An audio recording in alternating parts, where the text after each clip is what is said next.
Bonjour à tous et bienvenue dans cette nouvelle vidéo consacrée aujourd'hui à Adobe Photoshop Lightroom dans sa version 5. Et nous allons voir les deux grandes écoles, entre guillemets, sur le traitement du noir et blanc au sein de ce logiciel.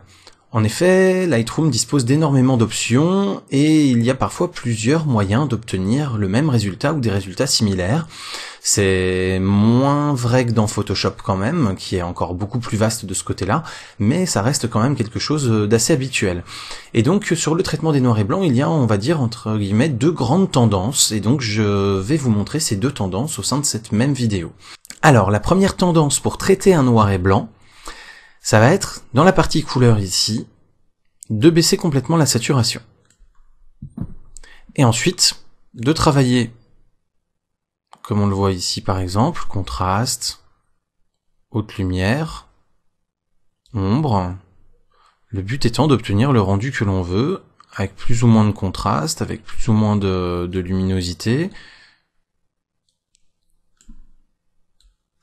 Vous voyez ici par exemple, d'aller bien sûr jouer sur la vibrance pour renforcer aussi, puisque la vibrance va quand même avoir un effet à la marge, même si la saturation est retirée.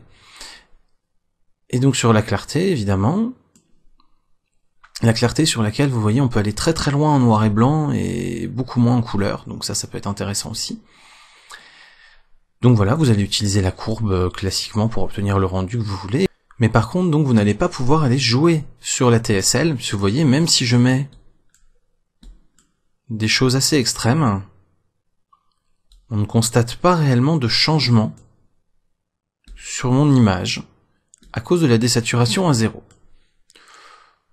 Donc ça, c'est la première méthode que moi j'apprécie pas trop à titre personnel, mais bon, après voilà, chacun fait comme il a envie. Mais c'est une méthode qui existe et qui est utilisée par certains photographes de niveau tout à fait respectable, voire de très très bon niveau même. Si j'arrive à leur niveau un jour, je serai content. Et malgré tout, ils utilisent cette méthode-là. La deuxième méthode, c'est de cliquer ici sur noir et blanc.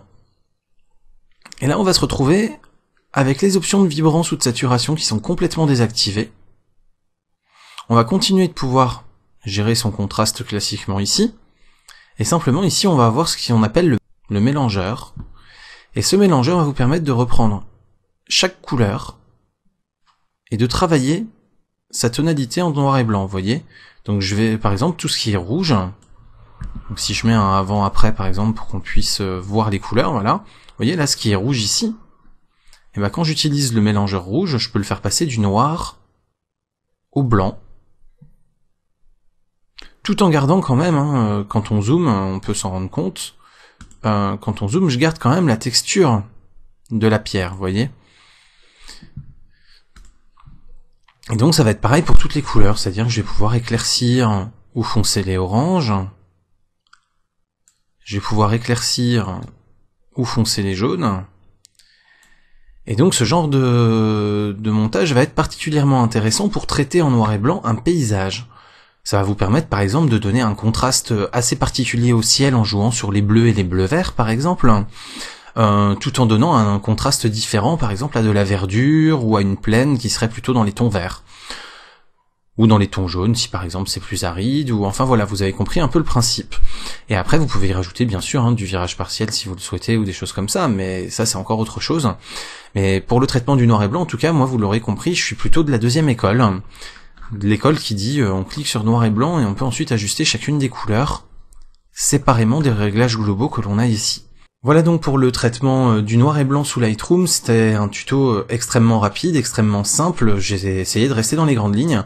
Les deux méthodes ont des avantages et des inconvénients, donc la première méthode a pour elle la simplicité, effectivement vous avez quand même beaucoup moins de paramètres, vous ne réglez que les paramètres de tonalité et vous vous arrêtez là.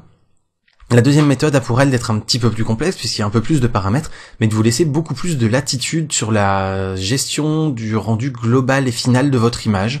Et c'est pour ça que pour moi c'est vraiment la partie dédiée au noir et blanc et pas couleur avec la saturation à 0 qu'il faut privilégier dans le traitement d'un noir et blanc. Dans le cas contraire, on arrive souvent à des noirs et blancs qui sont un petit peu trop mous, ou alors où on n'arrive pas à faire ressortir forcément ce que l'on voulait y faire ressortir. Là où, quand on utilise la partie noir et blanc spécifique avec le mélangeur, eh ben on peut plus facilement créer des contrastes et faire ressortir ce que l'on a envie de faire ressortir sans utiliser de filtres radio ou de filtres gradués ou d'autres artifices de ce genre. Voilà, donc j'espère en tout cas que cette vidéo vous aura plu. Pensez, si c'est le cas, à mettre un petit pouce vert. Je vous rappelle que vous pouvez ici vous abonner, ici me suivre sur les divers réseaux sociaux et partager votre vidéo dessus.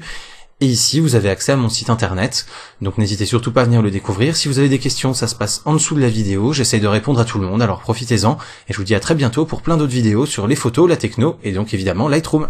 Salut!